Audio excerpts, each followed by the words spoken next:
Alright boys, buckle up because Assetto Corsa Evo just got an update. Two new cars, one built for carving circuits and the other an absolute weapon in the corners.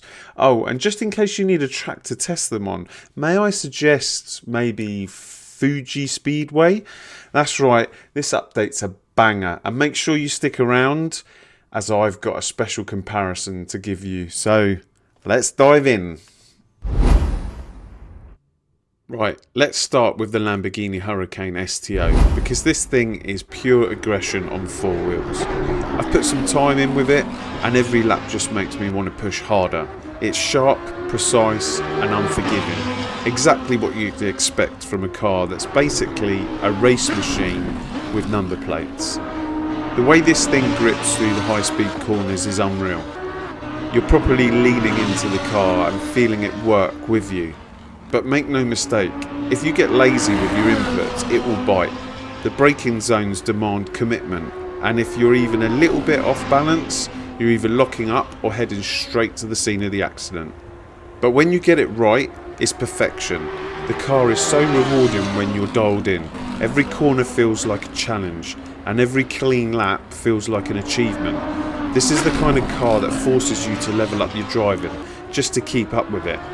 And that's why I love it. Now, if the Lambo is all about precision, the Lancia Delta HF Integrale Evo 2, this is all about fun. It's an absolute riot to drive. I've been throwing it around corners, sliding it around, just laughing my head off the whole time.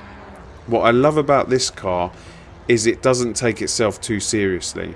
You can chuck it into a turn, feel the weight shift, and it just grips. It's playful, it's predictable, and it feels like it's always one step away from chaos, in the best way possible.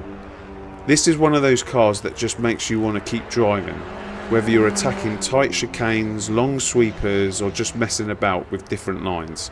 It's got that magic where every lap feels exciting. Now this is something special. Fuji Speedway is in Assetto Corsa Evo, and let me tell you, it's glorious. This track is all about high speed commitment and technical precision. The front straight is massive, so you're absolutely flying into turn one. And that first corner, it's an overtaking goldmine. If you're brave enough to send it, you're either pulling off a masterclass move or parking yourself in someone's rear bumper. But that's what I love about Fuji, is that it's not just about raw speed. The midsection is so technical, tight hairpins, tricky elevation changes, and corners where you have to really think about your exits. It keeps you on your toes, and it's brilliant for race battles, and I cannot wait to see this in future league and daily race calendars.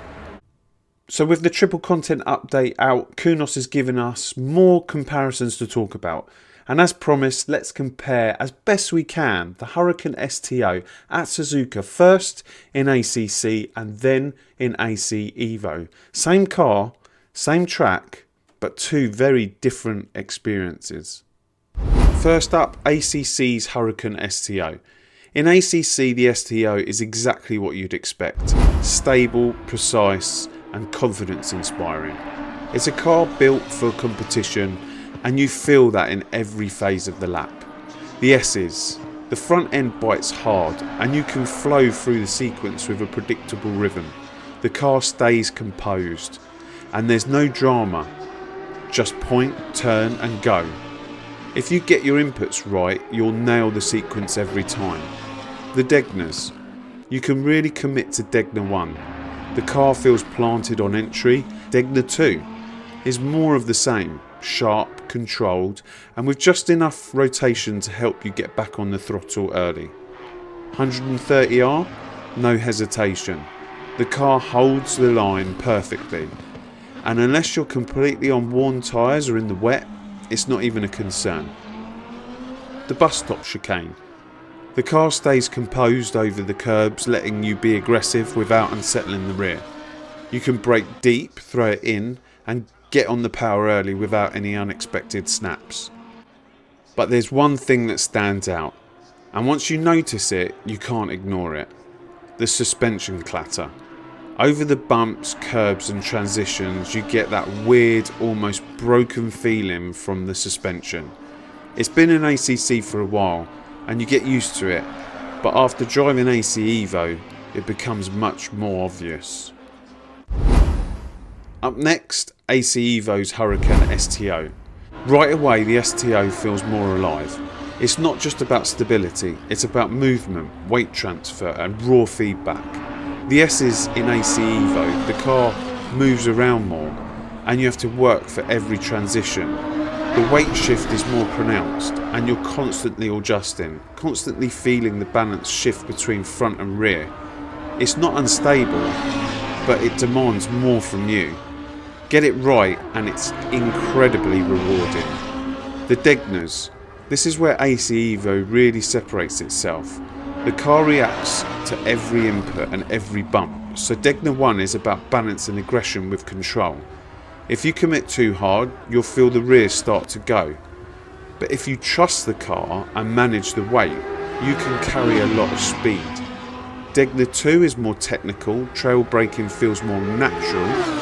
130R is very similar to ACC, but it feels different. The aero load is more noticeable and you feel the car pressing into the tarmac as you build the speed.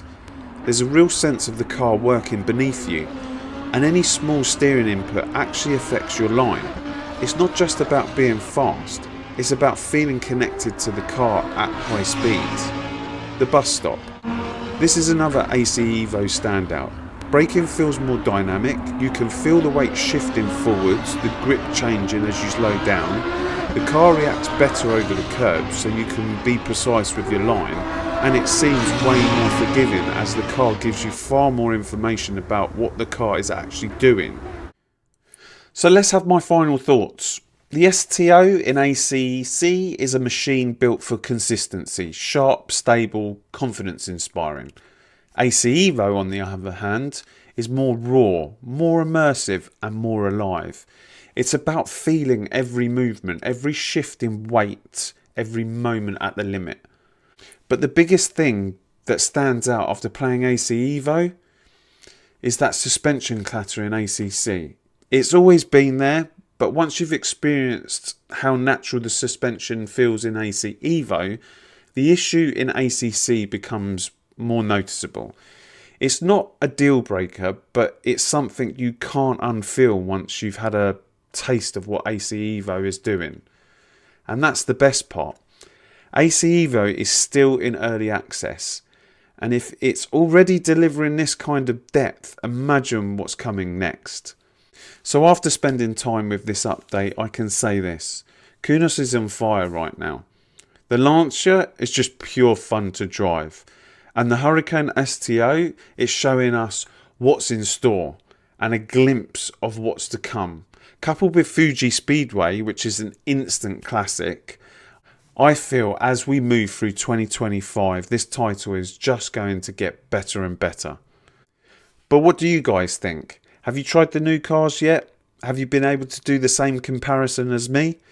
Drop your thoughts in the comments and let me know if you've discovered any good, bad or ugly things with AC Evo. And whilst I've still got you, hit that like button, subscribe to the channel, and I'll catch you in the next one. Take care, guys.